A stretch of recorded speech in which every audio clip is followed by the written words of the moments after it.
सुबह का नाश्ता यूं ही टेबल पर रखा रह गया। किसी ने उसे हाथ तक नहीं लगाया।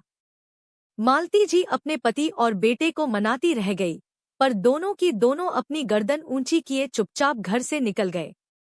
कितने प्यार से दोनों के लिए सुबह 5 बजे उठकर उनकी पसंद का नाश्ता बनाया था, ये सोचकर कि कुछ तो घर का माहौल बदलेगा, पर ऐसा कुछ भी नहीं हुआ।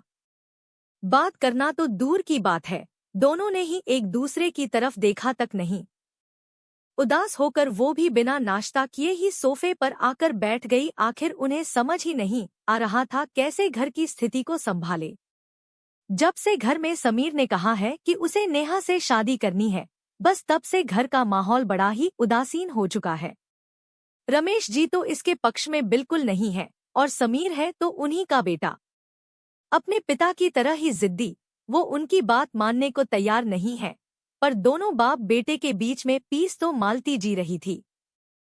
समीर नेहा से 2 साल पहले मिला था, अपने दोस्त रजत की शादी में, जिस दिन नेहा की रजत से शादी थी। रजत यही पड़ोस में रहता था और उसके बचपन का दोस्त था। नेहा काफी सुलझी हुई लड़की थी। रजत के माता पिता उसे बहुत पसंद करते थे। जिंदगी यूं ही खुशी खुशी चल रही थी। रजत और समीर में बनती भी बहुत थी। दिन में एक बार ना मिल ले तो दोनों को चैन ही नहीं पड़ता था। नेहा का भी समीर के घर आना जाना था। मालती जी और रमेश जी को भी नेहा बहुत पसंद थी। रमेश जी तो अक्सर ही कहते थे कि इस घर में बहू आएगी तो नेहा जैसी ही आएगी। लेकिन पिछले साल एक कार दुर्घटना में रजत और उसके पिता की आकस्मिक मृत्यु हो गई। नेहा का तो सब कुछ ही लूट गया, लेकिन उसके बावजूद रजत की मम्मी सुलोचना को संभालने के लिए नेहा ने अपने आप को मजबूत कर लिया। नेहा के माता पिता ने उसे अपने साथ चलने को भी कहा, लेकिन सुलोचना जी के लिए वो नहीं गई। ऐसे में समीर ने सुलोचना जी और नेहा की काफी मदद की। नेहा ने भी दोबारा जॉब ज्वाइन कर ली थी। दिन में सुलोचना जी अकेली होती थी, इसलिए मालती जी खुद भी दिन में एक चक्कर उनके घर जरूर लगा आती थी। बड़ी मुश्किल से वो लोग अब उभरने लगे थे, लेकिन सुलोचना जी को हमेशा नेहा की चिंता रहती थी। वो उसका पुनर्विवाह करवाना चाहती थी, पर नेहा इसके लिए राजी ही नहीं होती थी। लेकिन पिछले संडे समीर की बुआ जी यहाँ आई हुई थी। वो अपने साथ समीर के लिए कुछ रिश्ते लेकर आई थी। सब लोग बैठकर दोपहर का खाना खा ही रहे थे कि बुआ जी ने समीर के रिश्ते की बात छेड़ दी। पहले तो समीर आनाकानी करने लगा, लेकिन जब बुआ जी ने साफ साफ कहा तो उसने ये कहकर धमाका कर दिया कि वो नेहा को पसंद करता है और उससे शादी करना चाहता है। बस तब से दोनों बाप बेटे के बीच में शीत युद्ध चल रहा है। लेकिन कल रात उस कमरे में ऐसी क्या बात हुई जो अब बचा कुचा बोलचाल भी बंद हो गया। मालती जी ने समीर जी से पूछा भी, लेकिन समीर ने कुछ बताया ही नहीं। तभी घर की डोर बेल बजी। मालती जी ने जाकर दरवाजा खोला तो सामने रमेश जी खड़े हुए थे। उन्हें देखते ही मालती जी ने पूछा, अरे आप इतनी जल्दी आ गए, तबीयत ठीक तो है? सिर दर्द हो रहा है, आराम करना चाहता हूँ, रुखा सा जवाब देकर रमेश जी अंदर कमरे में चले गए। उनके पीछे पीछे मालती जी भी कमरे में आई। अब बिना नाश्ता किए जाओगे? सिरदर्द तो होगा ना? अपनी सेहत का बिल्कुल भी ध्यान नहीं रखते हो। मैं नाश्ता लेकर आती हूँ, आप नाश्ता कर लो, फिर दवाई लेकर आप आराम कर लेना। अब बस भी करो तुम, बस एक बार शुरू हो जाती हो तो बंद ही नहीं होती। इतनी ही फिक्र है तो समीर को समझाओ, मेरे सिर दर्द का कारण तो वो ही है। अचानक रमेश जी बिगड़ते हुए बोले, देखिए समीर समझदार है, अपना भला बुरा जानता है, एक बार आराम से बैठकर उससे बात तो कीजिए। अच्छा मुझे ही समझा रही हो पर उसे कुछ नहीं बोलोगी?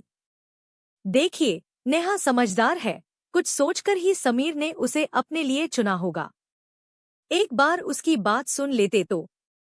मालती जी की बात सुनकर रमेश जी को गुस्सा आ गया और वो अपनी आवाज को तेज करते हुए बोले, तुम्हारा दिमाग खराब हो गया है, जानबूझकर झूठन कौन निगलता है?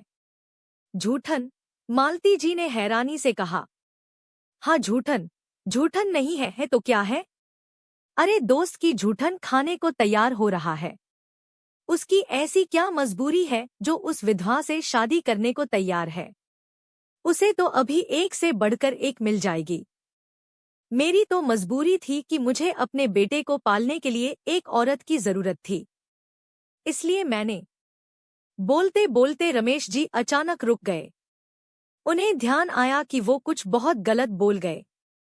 मालती जी उनकी बात सुनकर हैरान होकर खड़ी रह गई, जबकि रमेश जी वहां पर रखी कुर्सी पर दूसरी तरफ मुंह कर बैठ गए। मालती जी की हालत ऐसी हो चुकी थी जैसे शरीर में से किसी ने जान ही निकाल ली। वो चुपचाप बाहर आकर सोफे पर बैठ गई। अब तो आंखों में से आंसू भी बरबस ही बहे रहे थे। अपनी जिंदगी के 25 साल जिस शख्स के साथ बिता दिए, उसकी सोच इतनी घटिया थी। मतलब उसके लिए मालती जी सिर्फ एक झूठन थी जो मजबूरी में उनकी जिंदगी में थी, सिर्फ इसलिए कि उन्हें अपने बेटे समीर को पालने के लिए एक औरत की जरूरत थी। आज से 25 साल पहले मालती जी का भी तो रमेश जी के साथ पुनर्विवाह हुआ था। तब रमेश जी की पत्नी अपने 3 साल के बेटे समीर को छोड़कर दुनिया से कुछ कर गई थी और इधर मालती जी मां नहीं बन सकती थी। इस कारण उनके पति ने उनका त्याग कर दिया था। रमेश जी की मां ने ही ये रिश्ता करवाया था। शुरू शुरू में तो रमेश जी मालती जी से ढंग से बात भी नहीं करते थे, बस वो मालती जी के पास अपनी जरूरत भर के लिए आते थे। बाकी उन्हें मालती जी से कोई लेना देना नहीं होता था। अगर मालती जी से कोई काम भी होता तो या तो अम्मा के जरिए बोलते थे या फिर समीर के जरिए। सीधे मुंह कभी भी उन्होंने मालती जी से बात नहीं की। हमेशा ही दोनों के रिश्ते में कुछ कमी सी रही थी।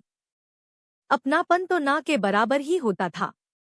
मालती जी ने इसे रमेश जी का स्वभाव मानकर अपना लिया था। बस समीर के पालन पोषण पर उन्होंने अपना पूरा ध्यान केंद्रित कर दिया था। पर आज जो शब्द बोले गए, उसने इस रिश्ते की पोल खोल कर रख दी। ऐसा लग रहा था कि जिंदगी के 25 साल बाद वो बिल्कुल खाली हाथ खड़ी हुई थी। उनकी नजर अपने दोनों खाली हाथों पर गई। सचमुच आज हाथ खाली नजर आ रहे थे। इन 25 सालों में क्या किया और उसका क्या प्रतिफल है, कुछ समझ ही नहीं आ रहा था। पूरी जवानी जहां स्वाहा कर दी, वहां क्या किसी को अपना कह सकती है, ये भी समझ में नहीं आ रहा था। उन्हीं दोनों खाली हाथों में अपना मुंह छुपाए मालती जी का रोना छूट गया। तभी उनके कंधे पर किसी के हाथ का स्पर्श हुआ।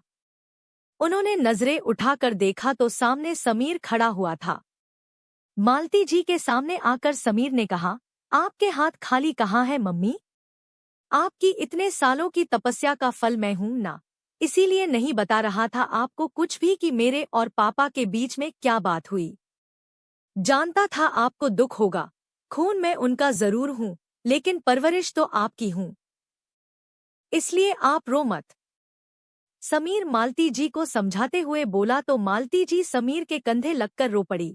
आखिर उन्हें जैसे तैसे चुप कराकर समीर मालती जी का हाथ पकड़कर उस कमरे में ले गया जहां रमेश जी पहले से बैठे हुए थे और वहां जाकर बोला, पापा मैं अपनी मम्मी को लेकर यहाँ से जा रहा हूँ।